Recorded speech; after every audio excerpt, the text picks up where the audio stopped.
যদি আফগানিস্তান আগামী 10 বছর এভাবেই অর্থনীতি চালাতে পারে, এখন তাদের যে অবস্থা, আগামী 10 বছর যদি আর নতুন করে যুদ্ধ বিগ্রহ না হয় এবং তারা যদি এভাবেই আরো 10 বছর তাদের ডাবল কারেন্সির অর্থনীতি চালাতে পারে, সুদহীন জাকাত ভিত্তিক ইসলামিক,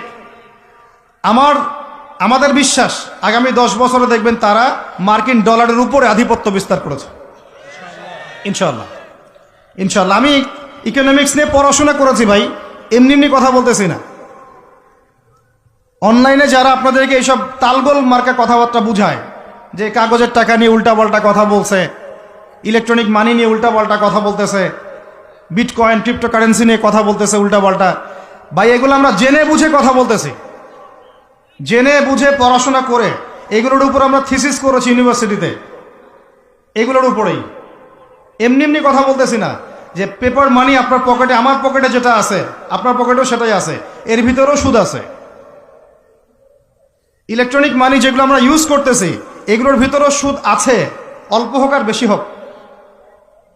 এর সামনে আসবে বিটকয়েন, ওইটার মধ্যে সুদের ভিতর উপর সুদ, তার উপর আসতেছে একটা সিস্টেম যেটা অলরেডি কয়েকটা কান্ট্রিতে অ্যাপ্লাই হয়ে গেছে, চায়নায়, উত্তর কোরিয়া, দক্ষিণ কোরিয়া ইত্যাদি কান্ট্রিতে। এটা হলো ক্যাশলেস সোসাইটি, মানে কোনো ক্যাশই থাকবে না সোসাইটির মধ্যে, ডিজিট থাকবে, খালি ডিজিট। মানে আপনি বলতে পারবেন না যে আমার 1 লক্ষ টাকা আছে, যদি বলি 1 লক্ষ টাকা আছে, টাকাটা আমার হাতে দেন দেখি, আপনি হাতে দিতে পারবেন না, দেওয়ার মতো কিছু নাই। ওইটা আপনার ডিজিটে থাকবে, নাম্বারে, ফিগারে, 1 লাখ, এটা ফিগার। ইতিহাসে এমন কোনো কারেন্সি আসে নাই যেটা ধরাও যায় না, ছোঁয়াও যায় না, পকেটেও রাখা যায় না। এটা আসতেছে সামনে। যারা বুঝে না এগুলা, আমরা আক্রমণাত্মক কথা বলতে চাচ্ছি না, আল্লাহ পাক তাদেরকে হেদায়েত দান করুন। যারা বুঝে না তারা মনে করতে পারে এগুলো হচ্ছে ভবিষ্যৎবাণী, আদতে এইগুলা বর্তমান বিশ্বে চলতেছে, আমাদের সে সম্পর্কে জ্ঞান নাই। আমরা অনেকেই ক্যাশলেস সোসাইটি প্রতিষ্ঠার চেষ্টা করতেছি, এটার মধ্যে যতটুকু কল্যাণ আছে না তার চেয়ে বেশি অকল্যাণ আছে।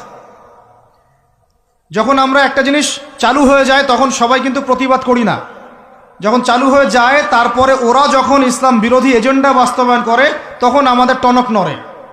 এক্সাম্পল দেই একটা, তাহলে বুঝবেন। আজকে ট্রান্সজেন্ডার নিয়ে যারা পেট্রোনাইজ করতেছে, পিছন থেকে ফান্ডিং করতেছে, এটাকে প্রমোট করতেছে, অনলাইন অফলাইন যেখানে ঢুকবেন খালি এগুলোই দেখা যাচ্ছে, এর পিছনে একটা সুদী এনজিওদের হাত আছে। কাদের হাত আছে? তো এখন সারা দেশে যখন এরা কারবার শুরু করেছিল তখন আমরা কিন্তু সবাই মিলে এইভাবে প্রতিবাদ করি নাই। আজকে যখন তারা একটা জিনিসকে প্রতিষ্ঠা